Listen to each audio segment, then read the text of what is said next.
They thought they could just coast on reputation and let the standard carry them. They thought the old hierarchy would hold up under pressure. But professional sports will always find a way to expose the cracks in a foundation faster than you can fix them. What we just witnessed on the hardwood was not just a regular season basketball game.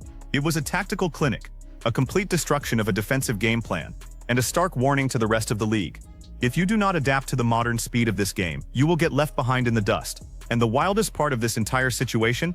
This structural breakdown goes way deeper than anyone realizes. To truly understand the breakdown we saw on the floor, you have to look at how these rosters were constructed, and the familiarity these teams share. This was the 51st meeting between the Minnesota Lynx and the Chicago Sky, marking their second battle in a span of just 6 days. When you face the exact same opponent twice in less than a week, all the traditional scouting reports go right out the window. There are no secrets left. Minnesota head coach Cheryl Reeve, who is heading into the Women's Basketball Hall of Fame this June in Knoxville, knew exactly how to exploit the weaknesses Chicago showed in their previous matchup. The Lynx had won 6 of the last 8 against the Sky, including a clean sweep of all 3 meetings last season, setting the stage for a psychological advantage before the ball was even tipped. But Chicago entered this contest short-handed, forced to shuffle their rotations yet again due to critical injuries. Rookie standout Rickea Jackson was sidelined, forcing Natasha Howard into the starting lineup for the 3rd consecutive game to try and stabilize the perimeter defense.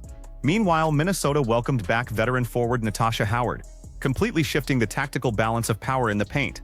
Remember this specific detail about the front court dynamic. The defensive matchups established in the opening minutes would become the absolute focal point of the entire game later on.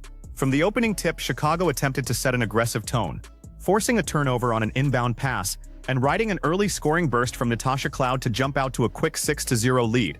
That early cushion evaporated the exact moment Natasha Howard decided to take complete control of the interior.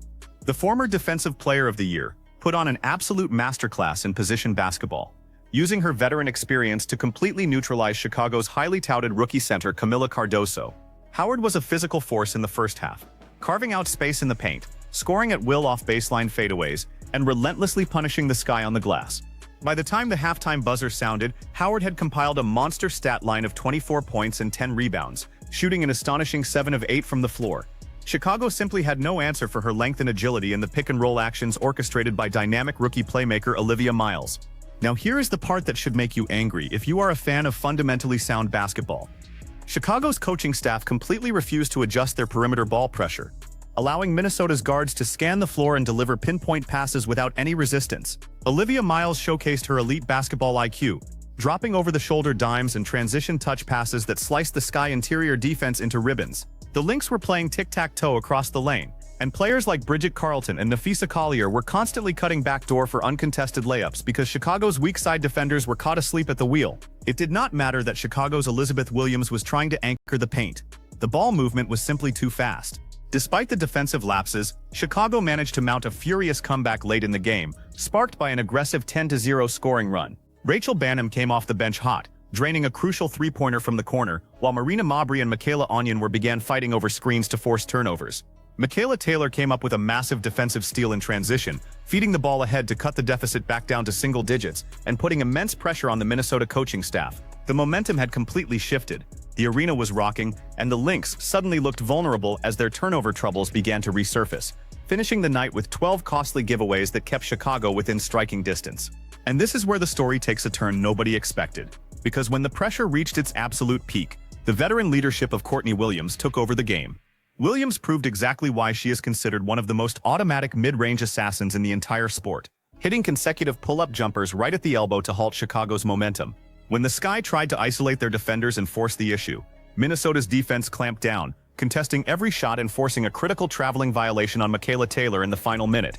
A late block by Alana Smith on a corner three-point attempt sealed the fate of the Sky, proving that individual scoring bursts cannot overcome a cohesive team identity.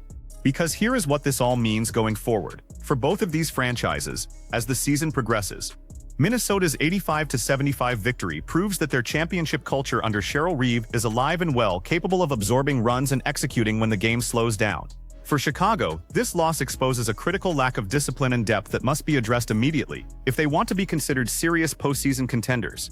They cannot afford to give up 8 offensive rebounds and allow opposing star players to shoot over 80% from the paint without making tactical adjustments. Once this roster gets fully healthy and develops real chemistry, they will undoubtedly be a dangerous matchup for anyone in the league. But you have to ask yourself right now, Is this current Chicago rotation built to survive the grueling stretch of the regular season, or are we witnessing the ceiling of a flawed roster design? They have the talent, they have the defensive pieces on paper, but the lack of execution in crunch time is costing them valuable wins in a hyper-competitive league. Minnesota showed the world the blueprint on how to dismantle them, using high-low actions and relentless paint touches. Now the ball is entirely in Chicago's court to see how they respond to the blueprint being out there. Do you think Chicago can turn this season around once their rotation is healthy, or will Minnesota continue to dominate the physical matchups in the paint? Drop your thoughts in the comments below and let me know.